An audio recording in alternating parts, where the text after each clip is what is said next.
Welcome to this week's Treasury Career Corner podcast, where I interview Treasury professionals about their Treasury careers. Each and every week, I'll talk to treasurers about how they built their careers, where they are now, where they see both themselves and the Treasury profession going to next. And a special thanks to Flywire, our fantastic sponsors. If you've ever wondered whether there was a way to ease your international transaction hassles, they're the guys to talk to. If you follow the link in our show notes, you can see me talking to my mate Greg Levin, their Senior VP of Sales. I get to ask Greg about who are Flywire and how they can help you and your Treasury team with your cross-border payment headaches. Just follow the link to the interview in today's show notes. And now, let's get on with the show. This week's show, I'm joined by Chan Balcioglu, the Vice President Treasurer at PayPal. PayPal have been revolutionizing commerce globally for more than 25 years. You all know them. They empower consumers and businesses in approximately 200 markets to join and thrive in the global economy, creating innovative experiences that make moving money, selling, and shopping simple, personalized, and secure. PayPal, we all know them. Everything for 25 years plus. I want to get more into Jan's experience and career to date. One of the things we are going to do in today's episode, I actually saw an article that you'd published in LinkedIn a while ago that you made a transition. We'll talk about it later on in the show, but how you'd embrace this international experience with PayPal. And I think that's a key thing we're going to say to our listeners. So if you're listening today, do you have to move internationally to be successful in Treasury? We're not going to answer it now. We're going to answer a bit later in the show. So that's going to be the payoff for anyone listening today. But Jan, if you would take us back to the beginning of you and how you first probably qualified, and then back to the beginning. Over to you, sir. Okay, thank you, Mike, for that introduction. So going all the way back, I'm an industrial engineer by training, and I'm originally Turkish. And after my education and a little bit of work experience in Istanbul, Turkey, I came to the US for my MBA degree. And after my MBA degree, I wanted to get into finance. And I took a role in the banking industry, specifically consumer finance, credit in an FP&A function, then moved into a business finance function. The beginning of my career was not at Treasury. I actually started at PayPal it was after the financial crisis of 2008, 2009. In 2010, I started at PayPal in an FP&A role that was focusing on the balance sheet related to a credit business, a lending business that we've acquired. My understanding of the balance sheet and the expertise in consumer credit helped me get to PayPal, and the same helped me actually get to Treasury. I had a chance to work closely with the Treasury at the time on a specific project that required a lot of balance sheet work, and the Treasurer was new at the time, and he asked me to come join Treasury to set up the corporate finance function. And I thought, hey, that's a great opportunity. As most finance folks at that stage in their career, I was thinking one day I want to be CFO. A number of things, and I can try Treasury for a year or two and move on to the next thing. And here we are, I think 14 years later, I'm talking to you as the treasurer of PayPal, which kind of suggests to you that I really liked the Treasury. I would say a lot of the skills that I built at FP&A and business finance came in really handy in Treasury, especially with corporate finance as an entry point. But then I had to build a lot of expertise during my time at Treasury on the operational and risk management side of the house over time. But again, I guess all that to say, I haven't been a lifelong Treasury career specialist. I came to Treasury from another part of finance. But again, I always think that kind of helped me over my career. Experience. Yeah. Well, you say you haven't been a career, but you've been there, been 13 years within corporate finance and Treasury. So, correct. You've done your time to do this sort of thing. But if we do just go back to that move, when you were in FP&A and then you said corporate finance and Treasury, what did it look like then? And I know that you and I had this in our pre-call as well. You skipped past it. You had 10 years in banking. So you really understood balance sheet. You really understood that. So you had that in your back pocket. You then gone into FP&A. You really understood that. And I think that's key. You and I talked before the show about if someone is listening today and they're in the early stages of their career and they go, oh, I could just go there. I can move on.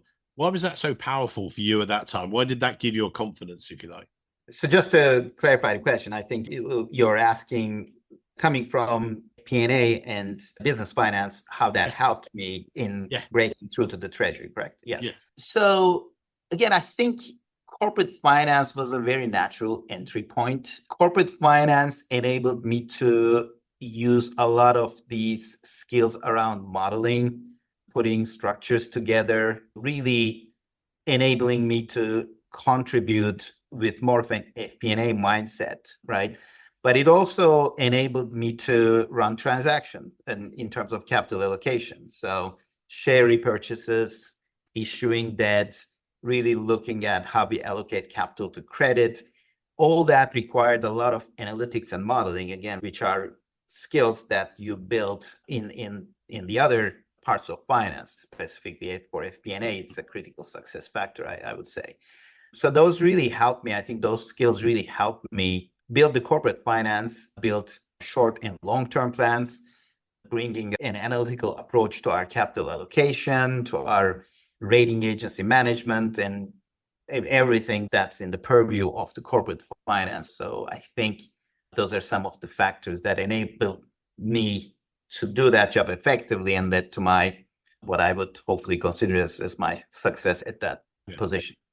And at that stage, you were in California, and then with the next role, when you did the sort of separation of eBay and PayPal and things, that was still California. Because we'll come on to the international aspect in a moment, because that was a key thing you and I talked about. But you stepped up then roles-wise. What was that like? Because a lot of people have said to me, if you're in a large mega corporate, you are, how do you make a difference? What's it been like for you? You've spent many years there, 13 years or whatever. What was it like at that stage as here you go, you're a key part of the team sort of thing? What's that been like for yourself? Yeah, during my time there, I started with PayPal, which was a part of eBay, and then I switched over to the group, which was again eBay. We were overseeing the whole group, but it was mostly PayPal, which required a lot of treasury interaction, just being in the payments business, in addition to overseeing the group's balance sheet. Over time, the separation was a big event that kept me busy, at least for more than a year. But after that, I had a really good understanding of managing the balance sheet at the group level.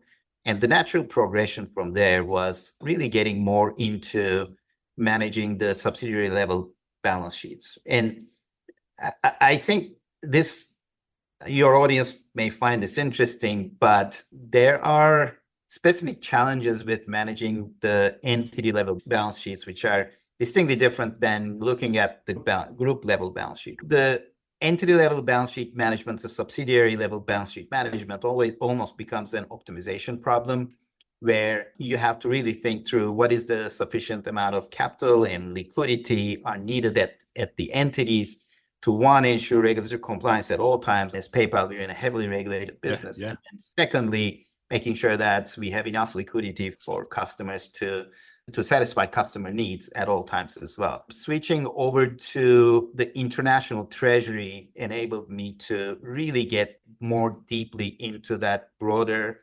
optimization problem, which it really enhanced my understanding of the broader treasury. And it also was a natural segue to get a lot more involved in the operational aspects of treasury, which in corporate finance, it is easy to be a little removed from the operational aspect of treasury. But as any treasury professional would know, the operations is hugely critical for an understanding, a solid understanding of operations, and an efficient management of operations is hugely critical for any treasury. So that was a great segue for me to move over to that side of the house and start building expertise on that aspect as well. And as you built that, and as you say, you went to the sort of entity level, you were focusing much more on the regional businesses, if you like, the international businesses. That then led to you making the move, didn't it, to Asia and things. Can you talk us through that? Because why was that so important to maybe you? Because then you were moving your family, life, and everything else. Again, you wrote about that in an article, which I found really fascinating. So I thought, actually, we'll put the link to that as well. Talk us through that. Yeah, after I got the head of international treasury title, I actually continued on for a year. I think it was probably a year and a half for managing that from the US. And just for context, we had two main international hubs at the time. and we still do, but it's really Luxembourg and Singapore. So our international headquarters is in Singapore, and we have a large office in Luxembourg where we mostly run the European activities from. So I had very frequent connections with the team that I was managing there, and I traveled quite frequently. And then an opportunity presented itself to move to Singapore again, to our international headquarters. And I thought I really took my time to think through it, both professionally and personally, and decided that this is really something I want to do. I had the opportunity to travel to Singapore often before I made that move. So I think that was critical in terms of helping with that decision. There were a number of factors that maybe you're going to ask about this, we can get into, but in terms of the specific things that I thought about, again, both professionally and personally. But again, when the opportunity presented itself, I really thought through it, and I thought, hey, not everybody gets this chance. This is once in a lifetime opportunity. I feel like this is the right thing for me and my family to do at this time. So I took it. Yeah. And I know that and I was looking back at my notes there, as you put it before the show, that it was a sort of joint family decision. It wasn't just you doing it. Oh, come on, guys, we're going. Yeah, it was very much more collaborative than that. Can you talk us through that? Again, this is again an advice show. If you like, someone is listening today, they might be thinking, oh, I've been offered this. Maybe they're in the UK, they maybe the US or US across to Europe or something like that. What were the factors for you? Personally, professionally, whichever order you want to do them, how did you work it out, if you like? Yeah, I think there are a couple of keys to success for an international assignment, right? Yeah. And to your point, those factors are both personal and professional. I think the personal component needs to be there for all the benefits that one intend from this assignment professionally. If an opportunity comes to a Treasury professional's way in terms of an international assignment, I think the first thing to really think about is, once somebody takes that assignment, how do you ensure that the family is going to be comfortable? There are a couple of key things with regards to the kids' schooling situation, if anybody has kids. If somebody has a spouse, what does that mean for their career? Do they have to make a sacrifice to leave their career and support this assignment? Once you get to the location, what are the opportunities to make social connections? What potential affiliations can the spouse build there? So again, the family, having a stable family life in the new location is key to the professional success as well. Yeah. If there is a certain level of comfort there, then professionally, I think there's a ton of benefits. Granted that the position itself is an important position, obviously, in terms of being able to get visibility into the international operations. In my case, again, I was at the international headquarters. That was a great opportunity. But really, in being able to build a global network, being able to build your professional knowledge by developing expertise in some of the key markets that the company is operating in, being able to work with a global audience, global colleagues, understanding the cultural nuances, and really being closer to the regions and really understanding the operational aspect of subsidiary management and especially the risk management, right? Because a lot of the risk, it resides in the regions for a multinational company. So I think it's just being able to get that visibility, close hand visibility into the regions, makes one a better risk manager as well. There's a ton of professional benefits, I think, but again, all the pieces need to be there for an international assignment to be a success. And when you're getting to know those regional centers, you're going out to meet each of those entities and things like that, without, again, I don't want to go into confidential information, that's not what we're seeking, and things like that.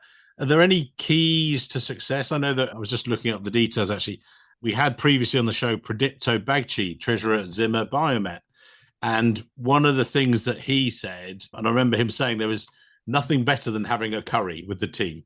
And I said, all right. He said, whether that's in New York, whether that's in India, whether that's wherever it might be. That was one of the key things that he'd found, is that I was just looking at this, that looking back at some of my notes from that show, he actually said, look, once you get to know that person, then you can just call them in the future because you know them. He's not saying you have to be best friends with them all the time. That wasn't his intention. But what he was saying is, if I need to phone whoever it might be, Brian, Bob, whatever it might be, or whoever it might be locally, regionally, I know them. And then they know me as well. And it was the two-way thing. Is that what you found? Yeah, absolutely. As PayPal, 50% of our business is on the international side. So we have a huge international presence. Again, Singapore, Luxembourg, and a number of other regions where we have people. I have teams there, and there's a lot of colleagues that I work very closely with. So being able to spend time with those peers and colleagues and the Treasury team members face to face, building those connections is hugely important. I guess anybody who's thinking about an international assignment, the chances are that they're working in a multinational, large organization, potentially matrix organization as PayPal is. So really the way to get things done is to work with people and get things done through people, and knowing people, building your global network to be able to solve problems and work effectively is hugely important. And I've definitely benefited from that. And you talked, again, this is what on LinkedIn as well, that about how supportive the group, but then you made the transition back to California, because I also want to talk about the future and of Treasury as well. You and I talked about this before, but you then decided to make the move back. What's that been like? And because I know that there was a lot of working different hours and things like that, and then you transitioned back. How have you managed that? Yeah, so I think this takes us to one thing I forgot to mention as the key success factors in terms of initiating an assignment is the company's support, right? In my case, I was very lucky that PayPal has a lot of experience in this area, and it provided a significant amount of support, both in moving me to Singapore, in helping me in Singapore, and also in terms of moving back. Now, I will say there are certain challenges as well with an international assignment. In addition to being comfortable with uprooting in family and making a significant life change, there's the fact that you need to be comfortable with time zone management and being out of sight, out of mind, making sure that you keep the connections with the group. But once the assignment is complete, one of the things that some people can struggle with is that what do you return to? Because the chances are that the job you left may not be there anymore. In my case, I was promoted to the Treasury position while I was there, and overseeing the global activity, it made sense for me to go back to the US. It really worked out for me. I gained the international exposure and experience that I was wishing for, and then moved back with a role which would naturally sit in the headquarters. Yeah. So that is something that people will need to think about, right? You're taking a bit of a chance, obviously, when you take an international assignment, and really it's hugely beneficial in certain aspects. But as most things in life and career, you're making a bit of a bet as well. Yeah. So the bet, in the nicest way, the bet paid off, because you then return back and you're based there in San Jose, and the kids are settled and great back at school. PayPal continues to grow and develop and everything else. Where do you see, as Treasury is growing and developing, and with, again, what are you seeing for the future of Treasury? Everyone's going on about AI, and everyone's doing it. If I was to put up, I'm doing an AI podcast, oh my God, everyone would look, they do. Let's get over it. It is there. It's going to be there with data science and everything else. But what are you seeing as the future of Treasury? What are you seeing coming down the line? Or what are the things that you're thinking about people-wise? Or what are the key things for you as a treasurer? I always think it's the same but different. And what I mean by that is, as treasurers, really the job description is not changing. You have to be managing the liquidity, counterparty market risks for the company. You have to run an effective organization with excellence in operations.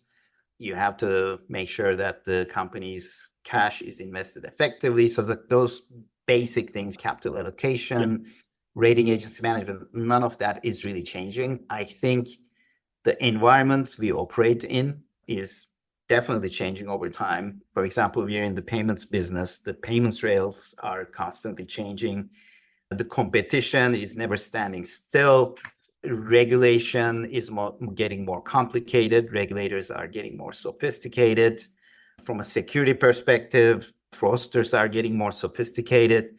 So it's really, and there's AI as well, which may present new opportunities. So I think from a people, process, and systems perspective, treasurers, the key things for treasury professions and treasurers to do is to really to stay on top of what's going on, ensure they're linked at the hip with the business, really understand the regulatory backdrop, and really have a good understanding of complicated and ever-changing world that we operate in.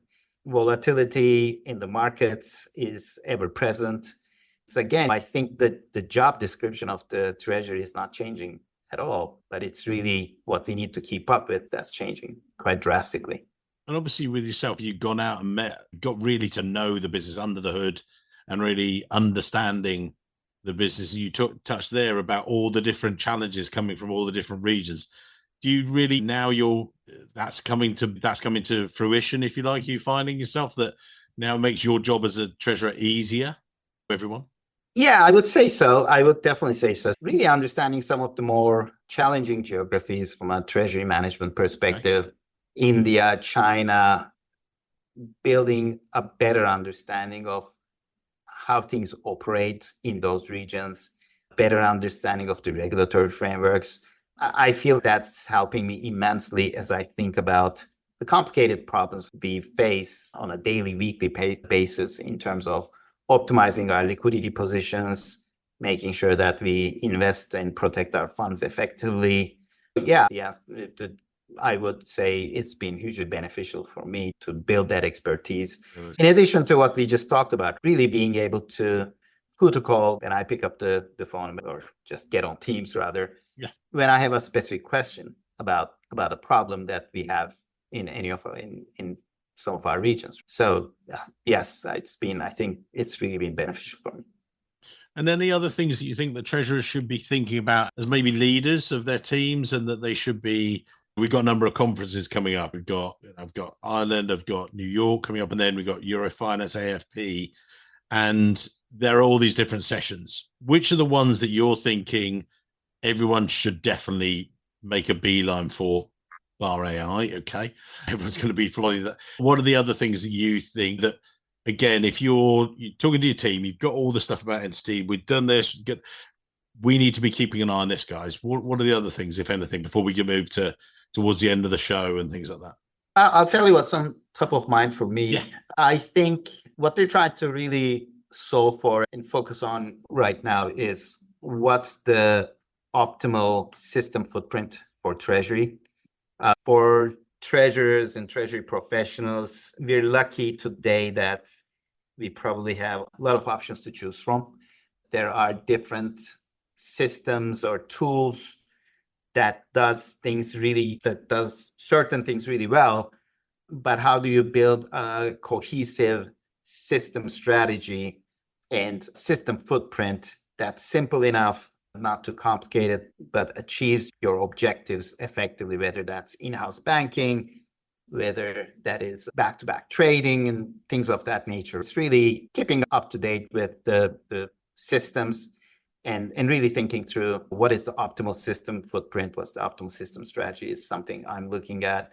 The other things I'm looking at is on the operational side, how do we make sure that we manage our bank portals effectively? How do we reduce manual funds transfers? And how do we reduce risk in our operations? There's a lot of discussion or even tools and processes related to those kind of operational optimization initiatives as well. The next time I go to one of these events, those are the things I'm thinking about focusing on. And we're getting towards the end, so we will put your LinkedIn details in the show notes so people can potentially connect to you if they're appropriate to have in the network.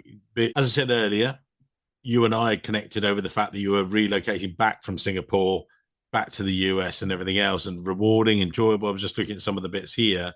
To answer that question without overdoing it, Do you think everyone should look to do it? I know that you and I spoke briefly before the show about it, but what's the advice if someone is being offered that today? What should their answer be?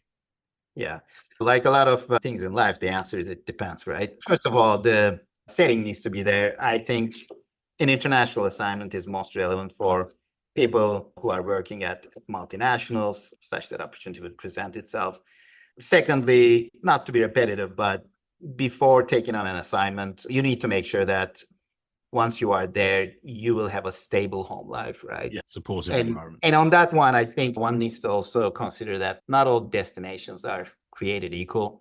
In my case, it was Singapore. It was a place that I've traveled many times in the past, as I mentioned. So I was feeling quite confident that whether that's the schooling situation, whether that's being able to build a social network, build friendships, I felt really comfortable that in no language barriers, I felt really confident. That was a location which would present the sort of the global experience, travel opportunities, a diverse environment for the kids to grow up in, and at the same time enable me to thrive professionally as well.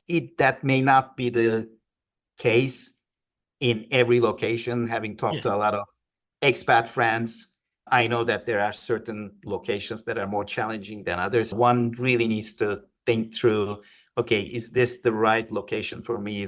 Am I going to be happy here?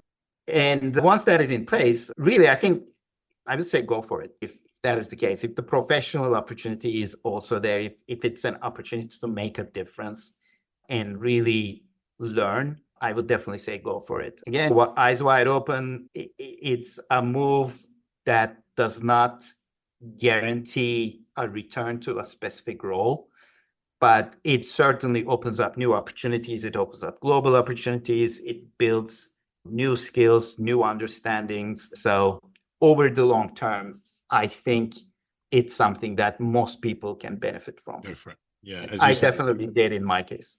And as you said, you did your groundwork, and in that way, you de-risk the move for you and your family. It's a really good way of doing it as well. That's okay. Right. So takeaways for today. We talked all the international stuff and anything else. If you're looking back across your career, and we have the listeners right the way from treasury analyst to manager, global treasurers, any parting pieces of advice that we've given quite a lot of advice over the past half hour anyway, but any other things that you think people should do when they're listening to us on their way to work on a Tuesday, or when they're listening to this on the Friday having their coffee? Any tips from the VP treasurer at PayPal? Yeah, I think, look, treasury professionals, I go back to my career, which we've covered in the beginning of this discussion.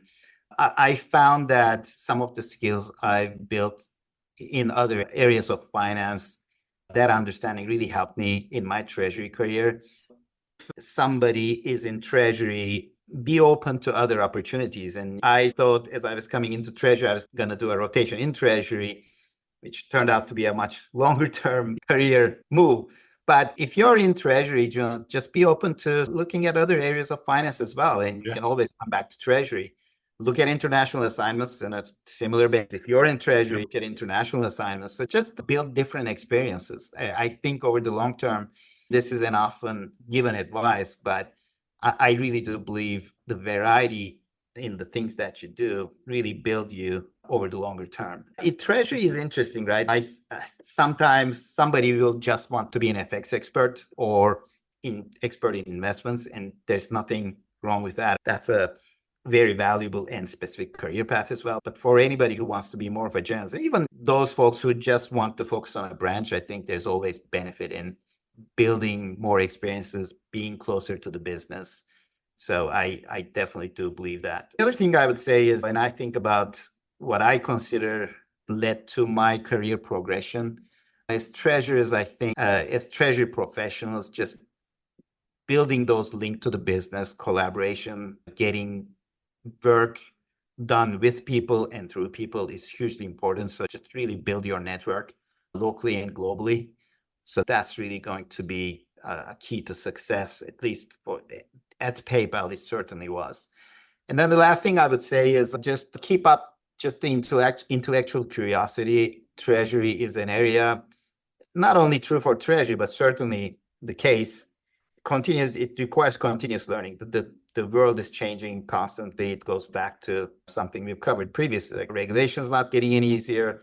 The systems are more and more options that you have to choose from, that you constantly need to learn, constantly need to build knowledge so that you can make the right decisions. Join Treasury events, take advantage of Treasury seminars, just keep up, Yeah. which is I keep listening to the podcast. That's it.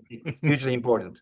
Amazing. Thank you very much, sir. Great to catch up. And just appreciate your time and some great advice from someone right at the top. Thank you very much.